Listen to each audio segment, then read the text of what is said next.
Ok, partie 2. Oh, on peut faire ça à chaque fois. Ok. C'est le cas. Bonjour, du coup J'ai pas réussi à parler. Ça va être les intros le plus dur, c'est sûr. En plus, on était bien partis parce qu'on a fait une vidéo avant et ça n'a pas marché. Bref, du coup, bonjour, on va se présenter. Alors, on est Anna, ici présente, et Solène. Et on se lance dans la création d'un podcast qui s'appelle Girls Night. Et qui a pour objectif un peu de parler de plein de sujets. Il n'y a pas de thème particulier, mais ça va plutôt aborder tout ce qui est, par exemple, la santé mentale ou bien des choses dont on vit tous au quotidien. Dont on peut tous se retrouver et qu'on pense, nous, de devoir important de parler. Et c'est pour ça que c'est peut-être... J'ai l'impression de faire une vidéo pour un oral en anglais. Ça va bien se passer, Solène. En vrai, c'est toujours super intimidant. C'est un projet dont on parle depuis déjà plusieurs semaines. Et on en est arrivé à la conclusion que c'était dur de se lancer et que, par conséquent, on voulait parler de la peur de se lancer. Et c'est peut-être pour ça aussi qu'on n'est pas très à l'aise forcément sur le sujet, parce que dans cette peur de se lancer, en fait, on a vraiment cette envie du coup de briser la peur. Et ne pas avoir peur, c'est aussi parfois juste se jeter dans le vide, quoi, au final. Et du coup, c'est ce qu'on est un peu en train de faire. Du coup, on n'a pas forcément énormément préparé. C'est notre premier podcast, sur le premier d'une longue série, on espère. Oui. Et du coup, on va peut-être partir un peu dans tous les sens, mais ça reste un premier essai. Et du coup, on va vraiment essayer de faire en sorte que vous puissiez vous retrouver dans ce qu'on dit. Et peut-être que déjà, ça vous parle un peu, cette angoisse qu'on a et qui se ressent certainement à travers l'écran ou à travers l'audio, là, pour le coup. Je sais pas. Alors, c'est une question que du coup, je t'ai posée, mais qui peut concerner tout le monde. Mais par exemple, moi, je suis le genre de personne à avoir énormément d'idées et à jamais les mettre en œuvre. Et je voulais savoir si toi, tu te sentais concernée par ce cas de figure. En vrai, oui.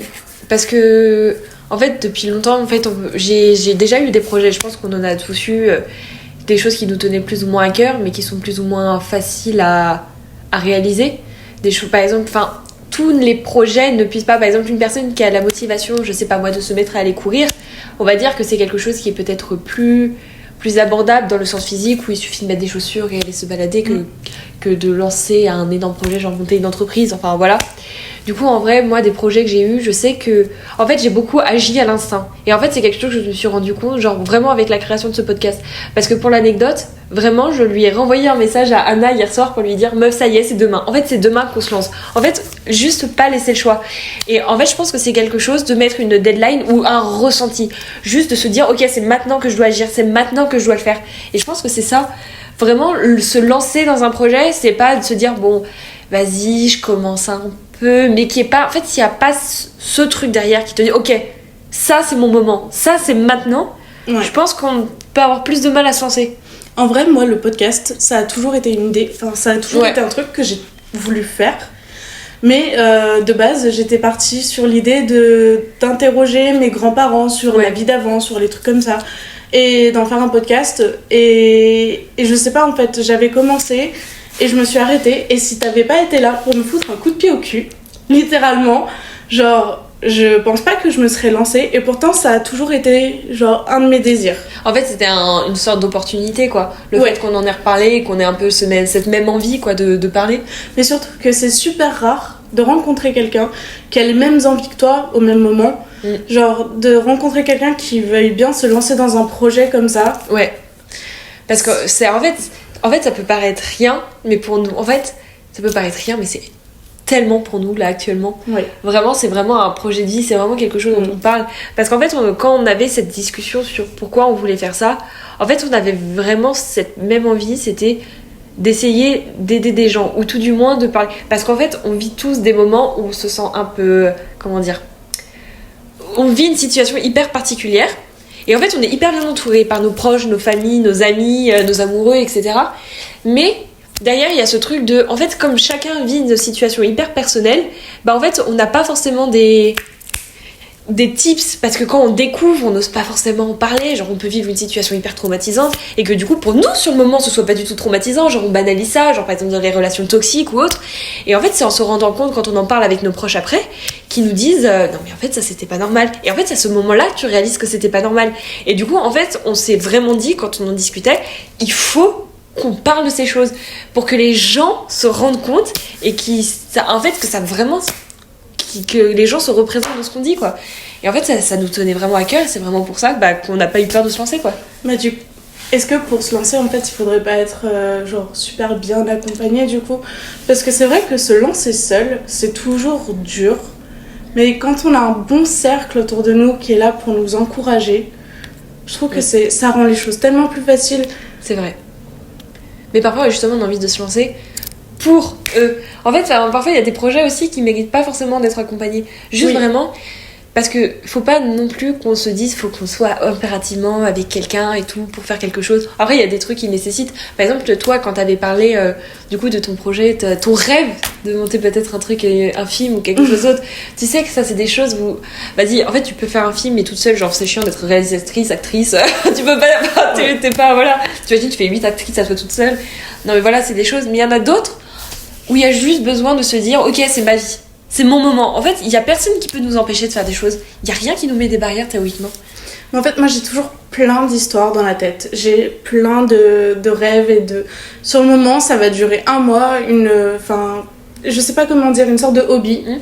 Ça va durer un mois et après je vais laisser tomber parce que je vais voir que j'ai pas les moyens techniques pour réaliser les trucs. Genre justement, tu me parlais de films. J'avais un projet de court-métrage qui me tenait beaucoup à cœur et j'avais toute la trame de terminer, mais j'avais pas les moyens techniques pour le mettre en place. Je sais que on dit maintenant t'as juste à avoir une caméra dans les mains et c'est bon, tu peux tout faire. Mais je trouve que pour faire quelque chose de qualité, quand on a envie de sortir quelque chose de qualité, c'est pas aussi simple que ça. Ouais. Les technologies, elles avancent tellement, enfin, c'est pas aussi simple que ça. En fait, du coup, ça s'apparenterait plus à la peur de pas réussir tout de suite. En fait, c'est genre juste d'avoir une vision en tête et d'être déçu du résultat. C'est ça, ouais, il y a la peur de pas réussir, clairement. Mais du coup, ouais, en vrai, c'est tellement compliqué parce qu'en fait, on s'arrête tellement à plein de choses. Genre juste, du coup, la peur de pas réussir, la peur de se décevoir soi-même, de se dire, tu vois, enfin, intérieurement, tu vois, je te l'avais dit, t'as pas réussi et tout. La peur de décevoir ses proches, tu vois, tu lances un projet de fou, t'en parles, ça marche pas, et la peur du jugement, quoi. Alors qu'en soi, théoriquement, ça marche pas, c'est pas grave. Mais c'est vrai que parfois, ça peut être compliqué, tu vois, de se lancer, d'en parler, enfin, surtout d'en parler aux gens autour de toi, ouais, tu voudrais pas faire actrice. La peur de pas être prise au sérieux, en fait. Carrément. En vrai, objectivement, imagine dans des situations du genre, imagine tous tes projets de vie, tu te disais, ok, là, j'ai pas le choix. Enfin, il y a quelque chose qui te disait que t'avais pas le choix. Tu le ferais ? Genre en soi, tu vois, si t'as pas ce truc de ouais, je peux le faire plus tard et tout, s'il y avait pas cette remise au lendemain, les choses, ce serait différent ? Bien sûr, mais c'est comme la fameuse phrase, si c'était vos 4 derniers jours à vivre, est-ce que vous seriez là où vous êtes actuellement ? Est-ce que vous feriez ce que vous êtes en train de faire actuellement ? Mais non, en fait. C'est Alexandre Astier qui disait dans un podcast, dans Hot Ones, je crois, il disait, mais en fait, s'il vous reste 4 jours à vivre sur Terre et que vous n'êtes pas heureux là où vous êtes, mais en fait... Qu'est-ce que vous faites là, quoi ? C'est pour les gens que ça perturbe vraiment, pour les gens qui sont vraiment sensibles à leurs conditions et qui sont pas heureux, mais partez, cassez-vous, genre, prenez le risque, vous le regretterez pas, en fait, on regrette jamais d'avoir pris le risque. En fait, c'est ça, c'est genre, en fait, avec du recul, autant parfois on a tous pris des décisions de merde où on s'est regardé dans la glace, on a fait pourquoi t'as fait ça et tout. Mais en soi, on parle pas des choses vraiment graves, genre par exemple prendre la voiture bourrée, avoir un accident, on parle pas des choses comme ça.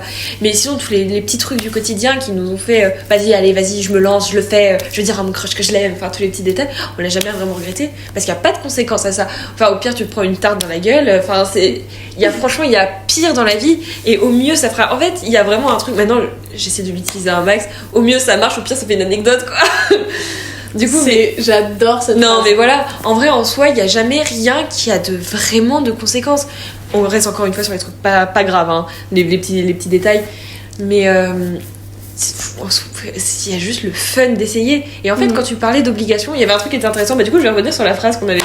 C'est que tout à l'heure, j'étais en cours et en fait, je viens de commencer un nouveau cursus. Et ça aussi, c'est une peur de se lancer parce qu'en fait, j'ai quitté mes 2 années de psycho pour me lancer dans quelque chose qui avait rien à voir. C'était l'événementiel. Et en fait, c'était pas du tout le même rythme de vie. Je passe de la fac à un cours où on est moins de 10.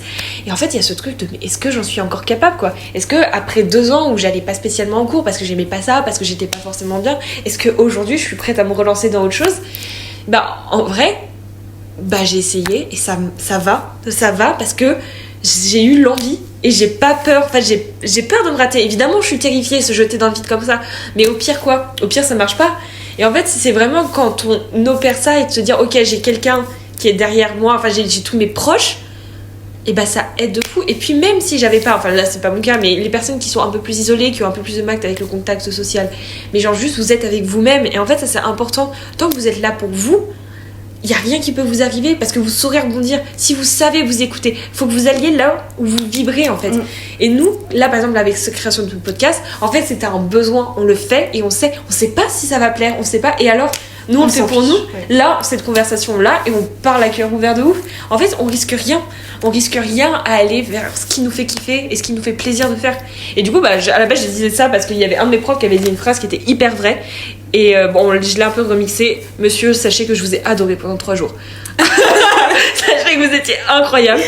Il avait dit quelque chose comme c'est accepté. Non, attends. Ouais, merci. On peut avoir peur de faire les choses, mais parfois on n'a pas le choix. Et c'est exactement ce que tu disais tout à l'heure. Si quand on n'a pas le choix, il faut arrêter d'avoir peur. Là maintenant, si vous pensez, imaginez vous allez vraiment pas bien et que vous avez un choix qui s'impose en mode ouais, est-ce que je reste, est-ce que j'hésite, j'ose pas, faites-le. Parce qu'en fait vous pourrez pas arrêter, vous serez bien. Si là votre situation, si vous n'avez pas le choix, si c'est vous contre vous, écoutez la partie de vous-même qui essaye de vous faire vous sentir un peu plus en vie. Ce sera douloureux pendant quelques jours, pendant quelques semaines, pendant peut-être quelques mois. Exactement.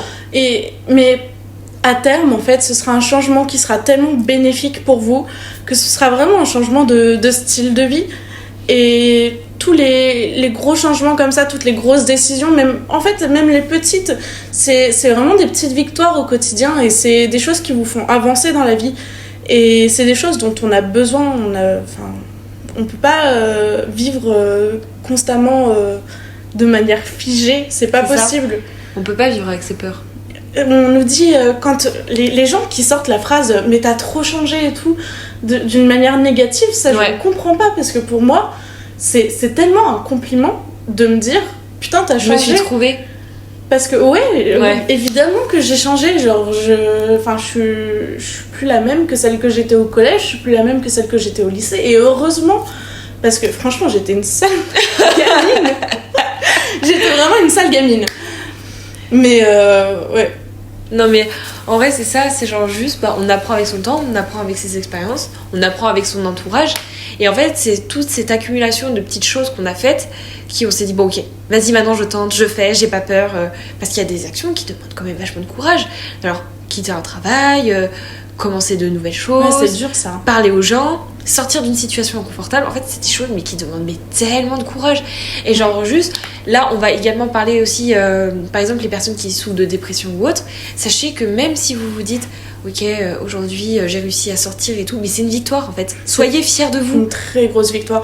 Même juste faire votre lit quand on est en dépression, c'est un truc, c'est impensable. Faire son lit, c'est impensable. Et en fait un jour on se lève, on fait son lit et on se dit putain, genre j'ai fait ça, c'est incroyable en fait, j'ai fait un truc, j'ai fait mon lit. Et je sais que ça peut paraître idiot comme ça. Il n'y a rien d'idiot là-dedans, mais au contraire. c'est une petite victoire. Et je sais que c'est quelque chose dont ma belle-mère m'avait parlé et elle m'avait dit Anna, tous les jours tu fais ton lit et c'est une victoire. Sur toi-même, sur la maladie, c'est une victoire. Et ça m'est resté en fait. Bon, je fais pas mon lit tous les jours, mais... Elle l'a pas fait, là. Il est pas fait. Mais en vrai, je trouve ça génial, genre juste de réussir des choses contre cette partie de nous-mêmes qui nous provoque cette peur, en fait. Genre juste ces choses qui sont ancrées en nous, qui restent et qui nous disent non, mais ça va pas le faire, tu vas pas réussir, t'es pas capable et tout. Sans forcément partir dans tout ce qui est les pathologies mentales, tout. On a tous cette voix intérieurement qui nous reste, pas qui nous font nous paralyser, qui nous reste figés sur place, c'est ce que tu disais tout à l'heure. Et c'est justement en stoppant cette peur d'échouer ou autre. Parce qu'en fait, on peut pas. Ouais, c'est ça, on n'a pas de regrets à tenter. Vraiment, faites, amusez-vous. Au pire, une anecdote, hein, vous finirez comme nous, à faire des podcasts, à parler de vos vies, à faire des girls night, vous raconterez vos anecdotes bancales, ce sera un peu marrant. Solène, elle dit toujours un truc, et c'est une phrase que j'adore, c'est qui va dire quoi, en fait. Qui va dire quoi. Et cette phrase, elle me suit depuis que tu me l'as dit. Ah ouais? Ah ouais, je savais pas ça. Pardon, elle me suit de partout. Ah ouais? Qui va dire quoi? Et genre, je le sors à mon copain, je le sors à tout le monde, je dis qui va dire quoi. Qui va dire quoi finalement? Parce que vraiment, sortez-moi une situation où vous faites une action random, vous faites quelque chose qui vous tenez à cœur. Bon, pas pousser quelqu'un sous les rames. On ne parle toujours pas des choses dangereuses. Ne tuez pas votre voisin, ce n'est pas une bonne idée. Mais genre par exemple, comment dire, imaginez, en fait je pense que dans la peur de se lancer, instinctivement on pense tous aux relations amoureuses. Enfin, tu vois, dans ce truc de vas-y, est-ce que je peux tenter et tout, est-ce qu'il y a, tu vois, ce truc un peu. En vrai, je pense que faites-le. Parce que au pire, est-ce qu'il y a une personne qui peut venir vous voir et vous faire mais pourquoi tu lui as dit que tu l'aimes? En fait, c'est un peu gênant. Moi, j'aurais pas fait ça si j'étais toi. Non, mais en fait, c'est les mean girls.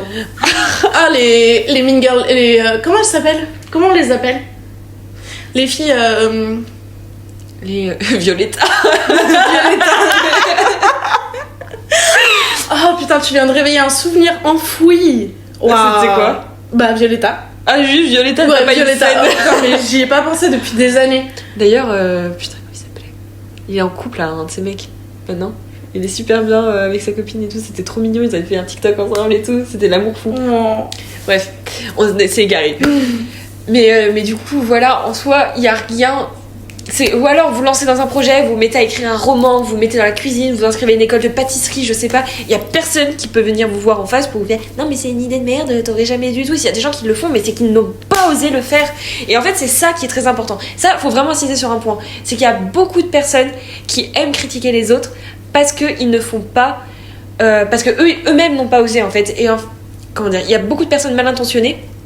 Là moi comment dire, si vos parents veulent vous protéger un peu en mode t'es sûr tu veux faire ça et tout, ça peut partir d'une bonne intention. J'englobe pas ce genre de cas parce que nos amis, nos proches et tout, ils veulent prendre soin de nous, donc forcément il y a ce recul un peu. Mais il y a beaucoup de personnes mal intentionnées qui veulent juste pas vous voir réussir, et en fait il faut que vous preniez vraiment conscience de ça, en fait c'est votre vie, c'est pas la leur. C'est pour ça qu'il faut pas parler des projets qu'on a à tout le monde. Genre c'est parce qu'il y aura toujours quelqu'un qui va tenter de vous en dissuader. Ouais. Toujours. Et quelqu'un qui va vous dire que c'est une mauvaise idée alors que vous avez eu l'idée du siècle et que vous allez inventer un truc incroyable qui va plaire à des millions de personnes. Et franchement, Ouais, je vais parler d'un truc qui m'avait... En fait, vraiment la définition parfaite. En gros, une fois, je t'avais raconté ça. J'étais à la salle et tout, je faisais du sport. Et genre, à ce moment-là, j'avais plus d'écouteurs de batterie dans mes écouteurs. Et du coup, il y avait 3 gars, en fait, la salle était bondée, il y avait des mecs qui parlaient à côté de moi et tout. Et en fait, ils se foutaient de la gueule d'un mec. Ils étaient en mode, oui, le gars, il est entrepreneur. Il devait être au lycée, hein. Il est entrepreneur, il a monté son podcast. La honte qui écoute un podcast, un truc comme ça. Mais c'est en mode... Mais en fait, si vous savez que, il est entrepreneur, et 2 qu'il a fait un podcast, c'est que vous vous intéressez un minimum à sa vie, tu vois. Et du coup, ces gens, ils sont un peu fans de vous, on va pas se mentir, hein. Les haters, c'est tes plus grands fans en général. C'est ceux qui te suivent le plus en fait. En fait, j'ai peur qu'on... Ils suivent les moindres faits et gestes.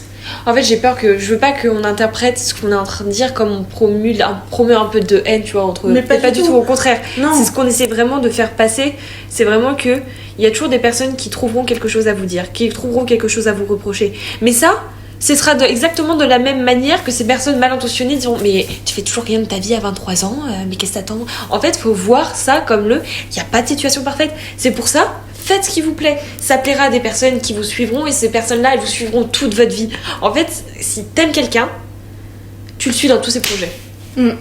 Franchement, lancez votre chaîne de dessin, lancez-vous sur Twitch, c'est trop bien Twitch. Nous, on vous suivra sur Twitch. Lancez-vous dans l'écriture d'un roman. De nos jours, n'importe qui peut écrire un roman. C'est pas une blague. Genre, il y a Twilight qui est sorti. Genre, n'importe qui. Les gens, mais elle kiffe. J'adore Twilight. J'adore Twilight, mais j'ai pas pu les lire, sincèrement. Genre, j'aime trop la Après, ça vibe dépend. en fait, j'aime trop la vibe des films. Genre, Ouais. c'est vraiment très cocooning, Très on voit dès que c'est gênant. Ah ouais, ça, ouais. Non, mais c'est pour ça, en vrai.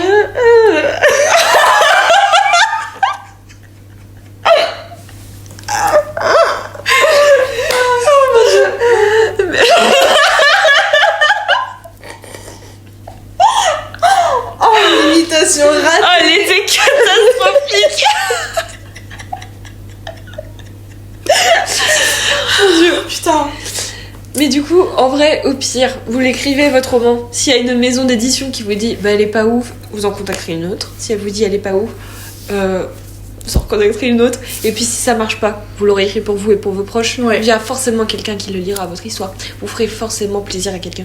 Imaginez, vous, dans plusieurs années, pire situation, personne n'a voulu votre roman. Vous savez pas quoi faire et tout. Puis vous avez des petits-enfants qui retombent dessus, sur le manuscrit écrit, et qui le lit. Et qui vient vous voir et qui vous dit j'ai kiffé ou lis-moi l'histoire. Vous aurez Franchement, le goal d'une vie, ça. vous aurez fait plaisir à une personne. Et en fait, dans tous les cas, vous leur raconterez ouais, moi j'ai écrit un roman. Vous l'avez fait, vous l'avez fait. Vous avez fait ce que des personnes n'osent pas. Et ça, soyez fiers de vous. Quel que soit ce que vous avez entrepris, soyez fiers de vous, de ce que vous avez fait. Tu sais que mes arrière-grands-parents, pendant la guerre, ils se sont écrits des lettres tous les C'est jours. trop mignon. Tous les jours, ils s'envoyaient Ouais. des lettres pendant que mon arrière-arrière-grand-père était sur le front. Mon arrière-arrière-grand-mère à la maison. Ouais. Ils s'envoyaient des lettres tous les jours. Et on a retrouvé Le rêve. une valise entière de lettres que mon père est en train de classer, genre par année, par mois, par jour et tout. Donc Qui disent à quel point on c'est a net. leur correspondance. Et franchement, c'est le plus beau des témoignages. Mon Dieu. C'est un peu sorti du contexte, mais c'est mignon. mais c'est mignon de ouf, fallait le dire. Voilà, et on promet l'amour en fait. On veut aimer Beaucoup vous, d'amour. c'est important. Voilà, en fait, si vous dites pas à votre proche que vous les aimez, s'il y a une autre guerre mondiale, vous pouvez pas lui envoyer des lettres sur le front. En fait, je pense que c'est. On t'enverra un SMS. Je t'aime. Je t'aime, bébé. Mais on a pris des surnoms au hasard, pas. C'était pas voilà. Mon petit requin. Ça, c'était pour moi. C'est un petit clin d'œil. On en parlera dans un prochain épisode. Peut-être. Oh oui. Est-ce qu'on a fait le tour? Bah, genre, en fait, c'est le genre de sujet qu'on pourrait parler pendant longtemps. Et qu'il y a des choses, je pense que. En fait, dans la peur de se lancer, on pourrait le classer en tellement de catégories. Juste la peur de manière générale ou se lancer. En fait, au-delà de la peur, c'est juste comment se lancer. Déjà, des petits. En vrai, on pourrait faire ça. Des petits tips sur comment se lancer. Comment s'y prendre. Mais déjà, alors ça, ce qu'on fait aujourd'hui, pour moi, c'est un pas de géant. Ensuite, tu vois, genre, il y a un autre pas de géant que je dois faire cette semaine, c'est retourner à la salle. Tu vas y arriver. Et non, mais je sais que c'est con, mais c'est dur de me lancer et de retourner à la salle. Alors que je sais que j'aime ça. Mais encore une fois, qui va dire quoi? Qui va dire quoi? En vrai, cet épisode, on pourrait plutôt que l'appeler la peur de se lancer. Et si on l'appelait qui va dire quoi? On va l'appeler qui va dire quoi? Je suis bien d'accord. Entre Ouais. parenthèses, la peur de se lancer, c'est pour que... Ouais. Mais ouais, parce que je pense que c'est bien en vrai. Personne ne peut vous juger à part vous. Donc vas-y, fonce. Puis tu peux y aller à un horaire où il n'y a pas trop de monde, etc. Genre... En soi, quand pour vous, ça implique pas des risques financiers. Oui, pas de risque physique, pas de choses qui peuvent vous mettre à mal. Genre on parlait pas de... Quand vous êtes lancé, c'est vous sautez pas sur les rails d'un train. Pas des choses extrêmes. Mais quand c'est des choses qui comptent pour vous, l'écriture, le dessin, la création, le soin, Vivre en fait, tout simplement. vivre, Rayonner. voilà, et exactement, rayonner en fait. C'est comment rayonner dans le monde, comment propager vos rayons de lumière tout autour de vous et sur les autres, et comment impacter aussi un peu les autres et les aider à rayonner à leur tour. Ça, je pense que ça pourrait être un bon prochain épisode. Comment son impact, enfin comment qui on est impacte les autres. Et on pourrait reparler de tout ça, genre par exemple pourquoi se lancer, tu vois, on pourrait reprendre, tu vois, des choses plus personnelles de pourquoi nous on s'est lancé et comment ça a eu un effet sur nos vies et tout. Bah franchement, j'aurais plein de choses à dire. Moi aussi. Bon. On va vous retrouver pour un prochain épisode. Je pense qu'on a fait le tour déjà pour ce premier podcast. Pour ceux qui nous ont écoutés, sachez que si on s'est un peu égaré, on en est désolé. Mais encore une fois, on a vraiment voulu être transparente, on a vraiment voulu donner qui on était ce soir. Juste 2 filles qui étaient forcément un peu perdues dans leur vie de manière générale et qui le sont toujours aujourd'hui parce que personne, c'est la quête d'une vie un peu de se retrouver quoi. Et qui du coup veulent juste partager un peu leur expérience, leur vie et tout, et surtout qu'elles aient un petit impact sur le monde à leur manière. Et pour celles et ceux qui nous ont écoutés, on est vraiment, vraiment très reconnaissante. Et fière de vous déjà d'avoir réussi à vivre jusqu'ici. En fait, ça peut paraître bête, non, mais c'est vrai. C'est qu'il y a plusieurs périodes dans nos vies où on aurait pu pas voulu se lancer. Mais pas voulu se lancer dans le sens où pas voulu être heureux. Et genre, ça, c'est aussi parfois accepter de vouloir être heureux. Accepter quelque chose de sain, ça peut être très dur. Donc vraiment, merci à vous d'être ici, juste d'être ici, d'exister. Oui. D'ailleurs, petit moment prévention, le mois de septembre, c'est le mois de prévention contre, attention, trigger warning, contre les tentatives, les TS. Et du coup, n'hésitez pas à appeler le 3114 si vous avez besoin d'aide, si vous êtes concerné par la dépression, si vous avez des pensées anxieuses, si vous vous sentez seul, si vous avez un proche qui est dans cette situation. Ils sont vraiment là à votre écoute, ils sont là pour vous aider. Et tournez-vous vers vos proches et c'est vos plus grands alliés. N'ayez pas peur de vous lancer à leur parler. Parlez-en, parce qu'encore une fois, ils peuvent raviver ces choses. Vous n'êtes pas seul, et ça c'est important. Vous n'êtes pas seul. N'ayez pas peur de vous lancer à vouloir aller mieux, à en parler. N'ayez pas peur de parler, et ça c'est vraiment quelque chose de très important. Merci beaucoup, infiniment, de nous avoir écoutés. C'était super important pour nous ce podcast, et nous, on s'est enfin lancés. On a réussi. Si on peut le faire, vous pouvez le faire. Et je pense qu'on est très fiers de nous. Ouais. Et je t'applaudis, Solène. Franchement, je pense qu'on n'aurait pas pu mieux conclure cet épisode. Donc on vous remercie beaucoup et à bientôt pour une prochaine vidéo. À bientôt.